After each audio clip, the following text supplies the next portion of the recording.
Mimi ninaitwa Florian Mukiano Zikarugaba, ni mwenyekiti mtendaji wa shirika la CYDM ambayo ni Consortium of Youth Development Microfinance.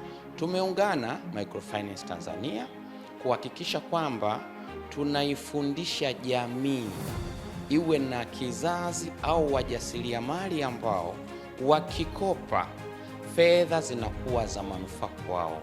Tumepitia hatua ambayo microfinance zimeitwa majina mabaya kama kausha damu. Ina maana kuna uhusiano mdogo kati ya mafanikio anayoyapata mkopaji na mafanikio ambayo anayapata mkopeshaji. Kwa hiyo tumekuja upya, au kwa kitaa tumekuja kivingine. Kwanza tuielimishe jamii ili inufaike na mikopo ambayo microfinance zinatoa.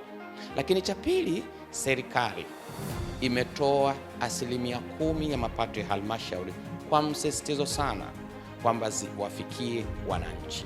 Tumeona jitihada ya Wizara ya Maendeleo ya Vijana, Wizara ya Uvuvi, tumeona wizara nyingi zikihamasisha kuwawezesha vijana. Je, vijana hawa au jamii hii inao uwezo wa kunufaika? Imejiandaa vya kutosha kuyaleta matokeo ambayo serikali inatarajia? Tukasema hapana, sisi kama shirika tutaifundisha jamii ili kweli mipango hii iweze kuwa ya manufaa. Kwa hiyo nitakupeleka katika jumla ya sesheni 12 kuanzia sasa mpaka mwezi wa 9, nikikufundisha ujasiriamali, ili sasa ujue miiko, misingi na taratibu za kubuni na kufanya biashara endelevu. Pili, nitakupitisha katika swala zima la mapato na matumizi, ujue utofauti kati ya kipato chako na kipato cha biashara, ujue utofauti kati ya matumizi binafsi na matumizi ya biashara, ujue utofauti wa ni wakati gani unatoa pesa sio matumizi na wakati gani unatoa pesa ni matumizi. Alafu nikufundishe budget.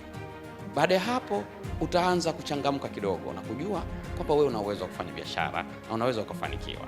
Basi baada ya hapo mimi nitakuja kukufundisha uwekezaji na akiba. Ujue kwamba salio au bakaa sio akiba. Akiba ni tofauti na hela inayobaki baada ya wewe kuwa umetumia. Na je, uwekezaji unafanyikaje? Hapo sasa utaanza kukuza biashara yako na kukua kifedha, sababu mtu yeyote mwenye akiba lazima always ana hela na wewe unatafuta hela.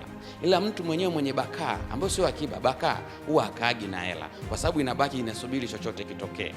Baada ya hapo mimi nitakufundisha sasa mbinu mahususi. Utaanza kukopa, utaanza kuona labda utafuta hela sehemu fulani. Nitakufundisha ni namna gani ukope na usimamie mikopo endelevu.